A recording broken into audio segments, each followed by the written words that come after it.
Hello and welcome to another episode of SEO Presso podcast. My name is Björn Dark and today I'm speaking to the mighty Adriana Carles about how content can help your digital transformation.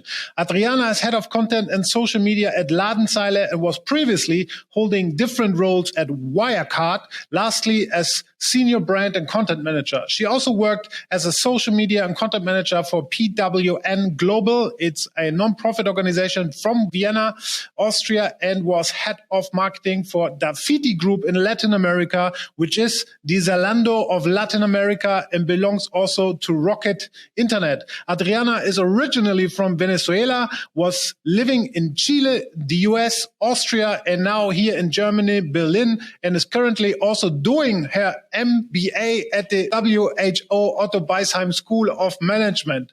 SEO Presso is presented to you by Searchmetrics, and Searchmetrics offers a content and SEO platform that enables enterprise companies to grow organically with search data and is helping online marketers to really reach their online goals. And if you want to learn more about Searchmetrics, go and visit searchmetrics.com. And don't forget to subscribe to the SEO Presso podcast on Spotify and all the other beautiful platforms. Hi, Adriana. Hi, Björn. You seem to be really busy. MBA, head of social media and content. You know me, I don't sleep. It's really good. And I'm super excited actually to have you here today. And we are actually sitting just face to face to each other, which is also very unusual at the end of the day. But today, super interesting topic. And we want to, speak about actually the power of content and the power of content that can have, in digital transformation. And I'm super interested into your opinion and especially your experience that you have, especially with Wirecard. But let's start with what is content for you? What is the power of content for you? This is a really nice question because for me, when I started thinking about, what content is, and I love content in general, and I think it has evolved so much, right? Of course, content in the broader sense is just communication, right? Any message that you want to tell somebody. But I think lately, as an analogy, it has kind of become like this resource in like an assembly line of like a production, like you use it across all your touch points. You use it like in your product. So it's like a resource. It's a really good resource, like in a way. So you have to have it. If you really want to have a good product, you have to have content. And sometimes it also, depending on the business model, it's not only a resource, but it's also the output. For example, if your business model is media and publishing, the output of your business model or the content is the output. But nowadays, it's really like this resource that we use that you need it to build the product. You need to have content.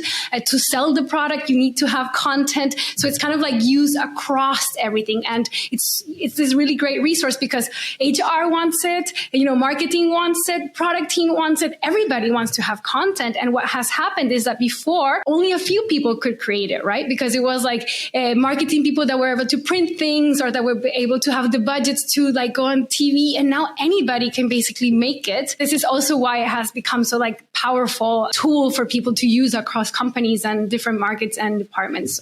So you would say that, like, from your perspective, content is whatever connects your brand or your product with the customer, no matter on what channel. It can be, a video, it can be a podcast, it can be anything, right? Yeah, and it can also be internal, for example. So it's not only like, of course, to the outside world is like some piece of resource that connects you to have an ultimate goal. But of course, it's also an internal piece of content also can be internal. It can just also be content for your product. If you have to communicate something about a change or in the product itself, there is now content that maybe you didn't have in the past. So I had like on another podcast, I had Volker Smith, and he's the CEO of Acrolinks, which is also a content, measurement tool, but also content clustering tool, if I remember correctly what they're doing. But he said something really smart. He said that, like, especially those medium-sized businesses that are on the market for a long, long time still not value the power of content or still not recognize the value of content. So why do you think that there's like still companies that not value the power of content? overall? Yeah, I mean, I think I can classify this in like two different types, like you mentioned, right? It's not the same for everybody. And I think like particularly this year and, after COVID, we've taken digitalization seriously. And I think most companies have taken it seriously. Why? Because like the big companies, so like if I structure out the big companies, they have big budgets. They already have relevancy. They already have authority. So they really just push messages. They didn't really need to like create content to drive answers because they have like, they could be on TV, they could be on radio, and they could just push. But now like people are not there. People are at home. So they need to start like giving value through the content because now people have different behaviors. So now people are looking for something. And this is like, for example, these bigger companies with bigger budgets are starting to say, okay, I wasn't doing it before, but now it seems that I need to because behaviors and eyeballs have changed, right? We're all now online. So I think this is like, for example, the big companies never kind of realized it because this was in their mindset. This is how they were doing marketing. And now it's like a shift in mindset. When we come to like, I would say like the mid-size, I think like what I've experienced is always like, it's a lot of the budgets, they don't have the money to there, don't know where to start.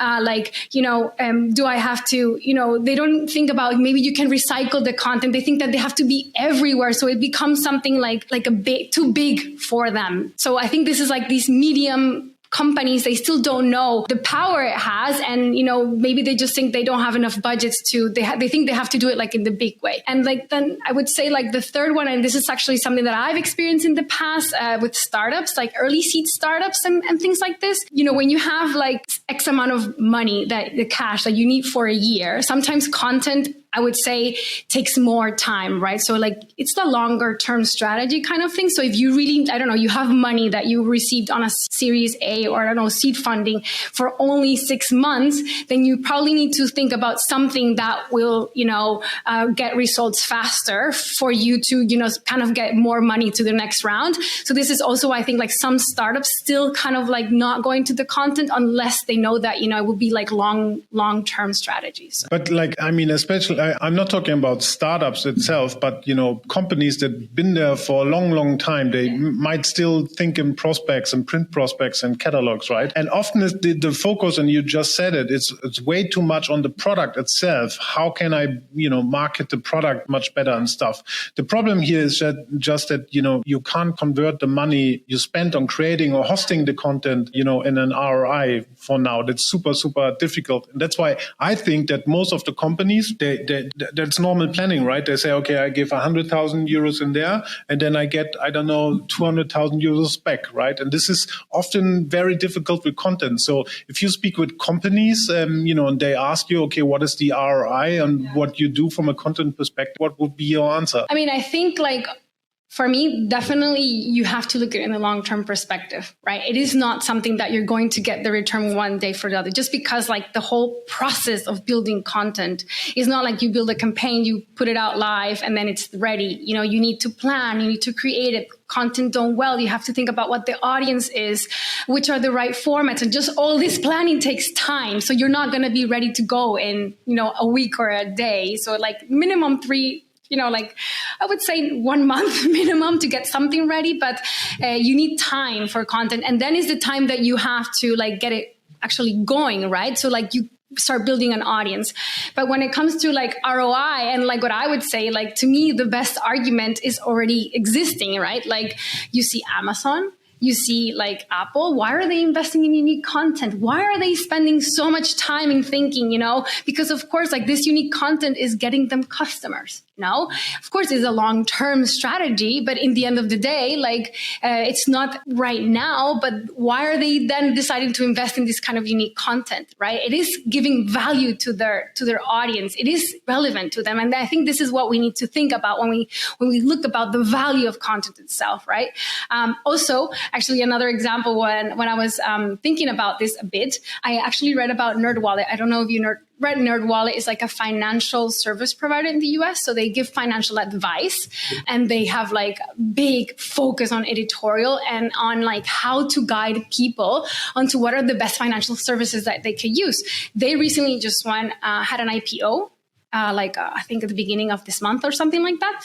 And if you read their Sec 1, so like their prospect to go on the stock, when they talk about their business and how they have been successful, a big chunk of it is like, we have independent editorial. We have managed to gather top of the funnel content that, gets independence, that makes people know that the services and the advice, financial advice that we hear is, it's relevant and it's really like independent from what financial companies are telling people. So to me, what was really interesting is, how is this that a company that is going live, that it's now going to be valued at something like 130 million, I don't know, it came out on NASDAQ, is putting that on their prospect, that part of their main value adding is the content that they give. Yeah. To me, that was like, boom, like, of course, they've been in the market since 2009. So it's not like it's an overnight success. But to me, it was like, wow, like, this is a company that stuck to this. They have developed their audience. They have, independent writers. They do it in a really good way, tied to their business model. Yeah. And look at, now where they are, So I was just like, this is the value, right? And it cannot be measured one day after the other, but I think that there are companies showing that it can be done correctly and that it does add value to your business model. It's an amazing example. I want you to ask you, based on your experience, because you were also working for Wirecard, right? And I mean, like, besides the scam and everything, but I mean, also Wirecard as a financial service, right? Has built its reputation up into the German DAX with also content, right? Can you maybe share some insight how you strategically worked on branding and content and so on and so forth to build this bubble, I would say now, as it was? I mean, I'm going to start like from the beginning, because I think the first thing, one of the things that we were going to talk about, and I think is the first thing, when it came to Wirecard, really, we had a lot of leads coming in that we didn't need to have this content approach of let's use. We tried and we wanted to, but in the end, there was team we don't want any more leads. We have too many leads, It was completely different problem than other companies that they need to build content to have answer questions and get leads. That wasn't the case in Wirecard. So the content that we were doing, it was more tied to the player that we wanted to become. We wanted to, build trust in the market, and we wanted people to see us in a different way that wasn't all related to scam, because we were doing great things. We had great people there. We had actual customers and clients. So we wanted to focus on that. So our approach to content was more from I would say the image side and the brand part, as opposed to acquisition and lead side. So we focus more on for example, working very closely with the PR teams, with the marketing team and the sales teams to kind of improve our images. So it was really about working with reports. We had lots of reports. We had kind of awareness campaigns, bigger campaigns. We were present in many events across Germany and the world. So it was really about this awareness that we wanted to bring. And that was part of this strategy, as opposed to kind of so very differently from NerdWallet, we didn't need to have this written content to get leads like they were. We were just kind of working more to building this bigger brand, and becoming this DAX company. So at what point we did a rebrand, not myself, but with a big team. So it was a very big effort in the company. There was a rebrand, also CI changes. It was from Wire to Wirecard, right? It was the same name. No, it was. They did a couple of ones, but the last one was, I think, it was 2019 or 2020. I don't remember years clearly anymore. It was probably 2019. So it was just the same name, but changing in colors to make it look more modern, more fintech. There was a lot of different cultures at Wirecard, because it was a bank, but it was also a tech company. So there was kind of merging things together, It was kind of really funny. You would go into an elevator on one of the buildings and everybody would be dressed as a banker. And then you go in the other one. It was all the developer guys with sneakers. And it was complete different worlds that we were kind of trying to merge somehow into the same culture. But you said there was a lot of branding and building reputation. But, as soon as the situation switched, I can imagine that you had to build a lot of, content material in order to clarify and, explain things to the shareholders and to all the customers and stuff, right? Yes. Is that like, was that helpful from a content? Like, did the content help to clarify things? I mean, I don't even know how to answer this because let's say this is a very different case. Like we did try, but I think it came to a point where, like, for example, I was no longer involved in this decision-making process at all. Like it just was way to the top and the message just came like, this is what we're going to say word by word. So there was no chance to even impact what the message was. It really, there was a lot of also externals involved. There was no communication strategy. There was, but I wasn't involved in the creation of this communication strategy. I think during the point where we were involved, this is like when things were like bad, we had like a lot of content prepared for like our channels. So kind of to try to change the conversation about, because remember, people remember this last year, but this has been going on for a while now. So like the important things for us was to kind of try to change the conversation around on like only being looking and talked about from the perspective of, this financial, the problem, the stock. We also wanted to be known as the tech driver. And this is like, we were creating content that was focusing our success on our customers, on like, we were doing video case studies. We wanted to change that conversation. And that was the content that I was kind of like working with, like focusing on that. So we did like, video case studies for a cruise line in Singapore that we managed to digitalize, and that had like cashless payment everywhere. So we were trying to change that story, the storyline, and focusing on things that we were proud of, Let's move back a bit to the digital transformation. Yeah. I mean, we could do a whole lot of podcast about just this. I know. This is super interesting. I told you when I was on vacation, I was listening to the Süddeutsche podcast, Wirecard 1.8 billion lies or so it's called. Yeah. Super nice podcast. It's in German, but for everyone who wants to have a listen.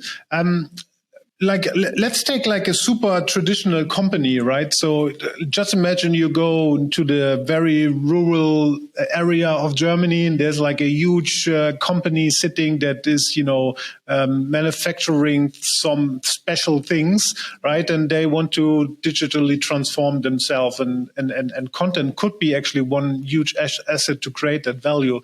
Like if you would have like a green field, what would be your approach to a content strategy in a company like this? So, I mean, the first thing that I think when it comes back to content strategy, what is really important to me is to kind of just like at any communication plan to understand first, like who is it that you need to talk to first?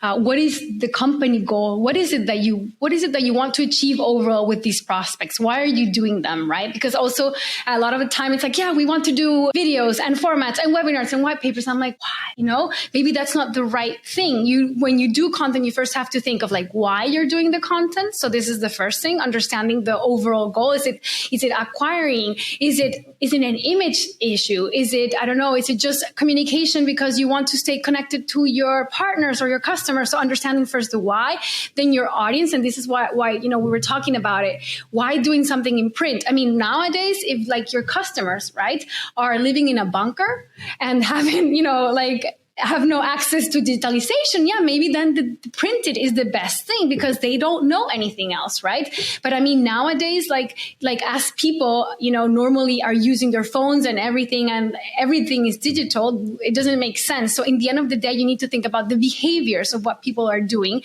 And based on that, I would then think, okay, what are the right types of formats that, people like, or these people like to list? Is it written? Is it video? Is it audio? Or maybe it's probably a mixture of them, right? Because you probably have within your audience some people that prefer one thing to the other, like podcast. Maybe some people prefer to read, some like videos, and you kind of need to think through that a bit. And then also something that people don't consider is resources, because a lot of the time it's like, we want to do everything, but then when it comes to the bottom of like, okay, how much this costs and what you can work with, this is something also then that you kind of have to consider, right?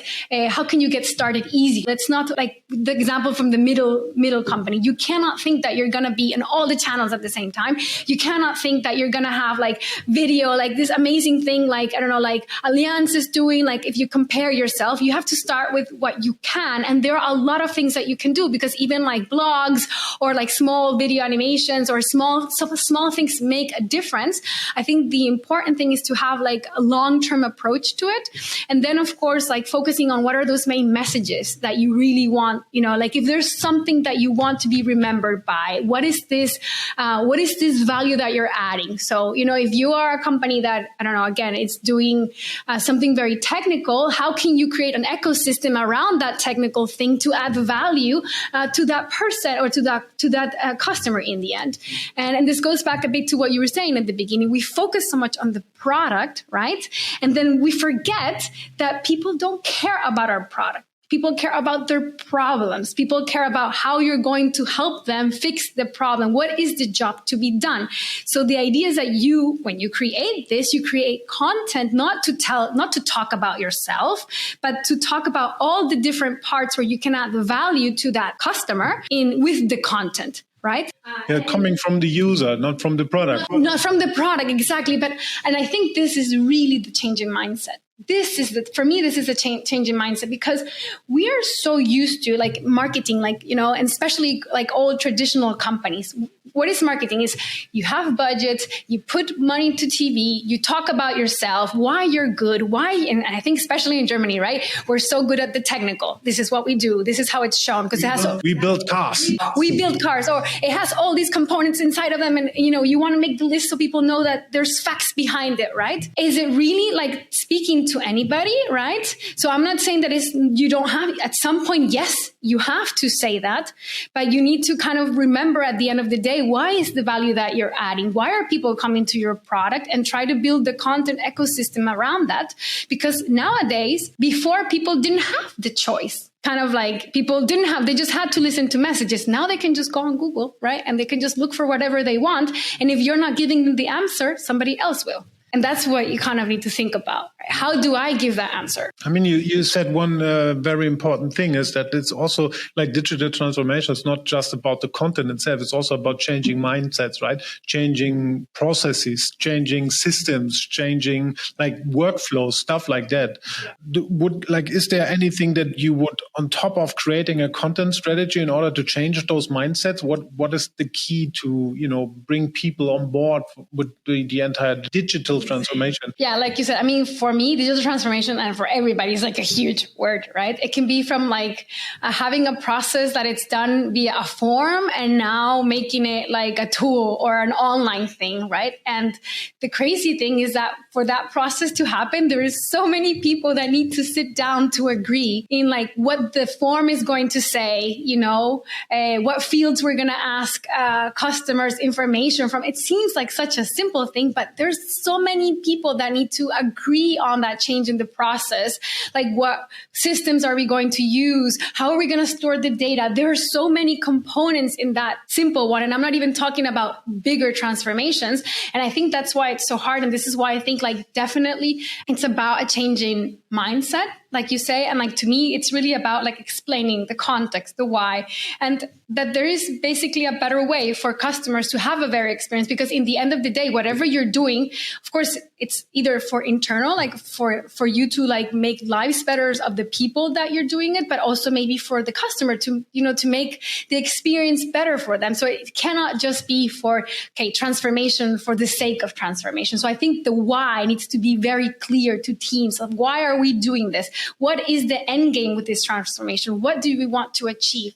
And I think this is very, very important for everybody to buy into the idea of doing it, because the process is going to be very long. There's going to have a lot of discussions, very long conversations. There's a lot of like change management needed to happen, and not only for internally, but also to outside. Like, we're now doing things differently. It needs to be explained. So for me, the why is super key. And then of course, they're kind of like training people and giving people the skill sets that, they might not know how to do these new things. And I also think this is why sometimes there's like, they're not wanting to take on because they don't feel comfortable or secure with these new processes and these new ways. So also kind of training people and guiding them along. So. I mean, you've worked in so many countries and continents so far. Like, do you have a good example of a traditional company which managed the digital transformation very, very well? I mean, I think this is, I mean, in Latin America, not really. I haven't been in the process of like seeing one that really transformed. I think it's not there yet. Maybe also because I already left Latin America like 10 years ago. So maybe it's not like it was right now, you know. And here in Germany, I've always managed to work in very digital companies, actually. So I've been on the side of, you know, the digital already.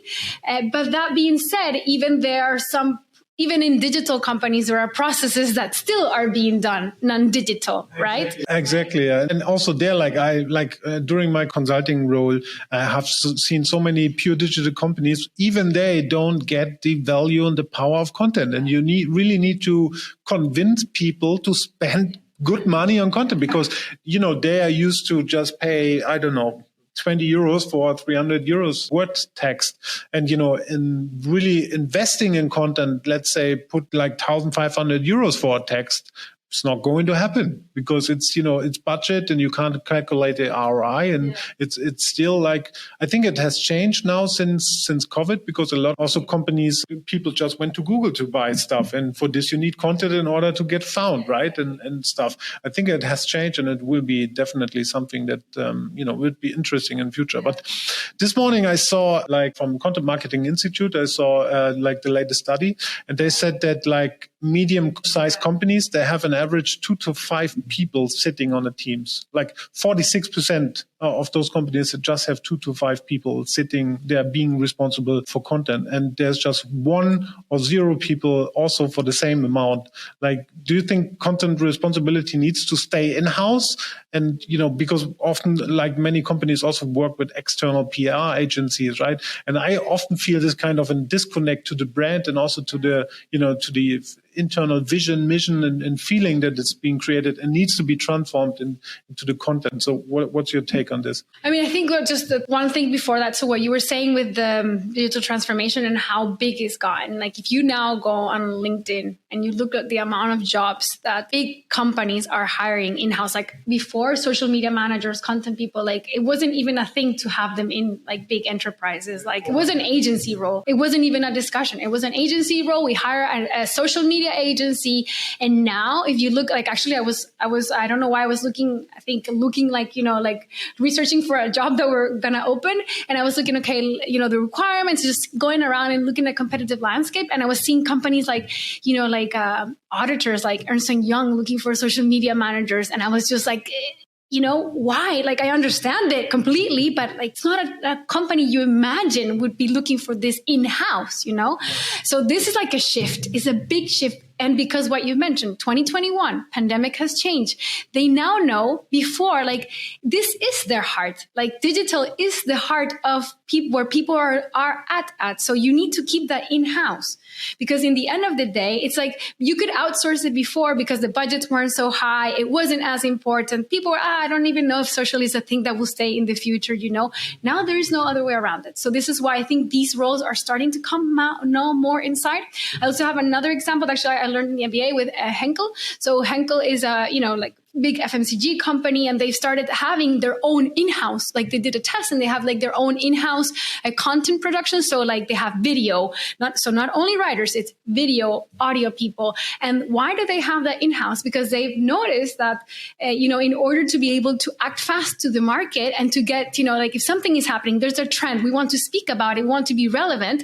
You can't do that like, oh, let's write a brief to the agency. Let's have a meeting, you know, maybe tonight in the afternoon, and then tomorrow you meet, and then the news is out and you missed out on a great opportunity. So this is why I do think that this is going to start being more relevant in-house, and not only because of the brand, but also because you want to be timely, you want to beat your competition, and you want to be relevant for the market. So it will start growing. I also think it's good because in the end, you also have more control of what's happening in your own channels. This is basically your voice, right, to the world and to your market.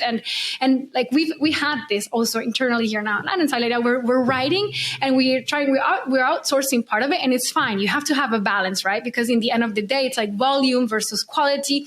So you're not the same. It's not your same tone. It's not the same quality. And we always kind of struggle with that in general. So my suggestion is, and I think it's like the trend is that it's moving more to having everything in-house, but there are some components that I think could still stay outside, and then some that will be automated in the future for sure. So last question that I have for you is the following.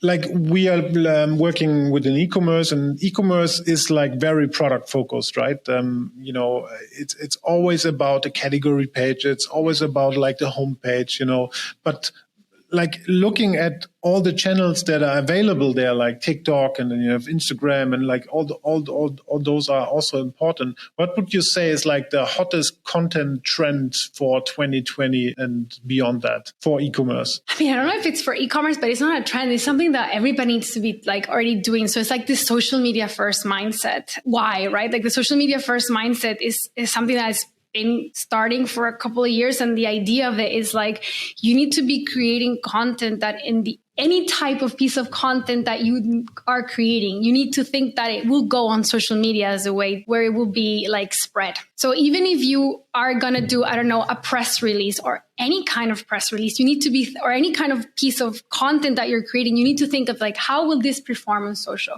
How would it get the most shares and likes?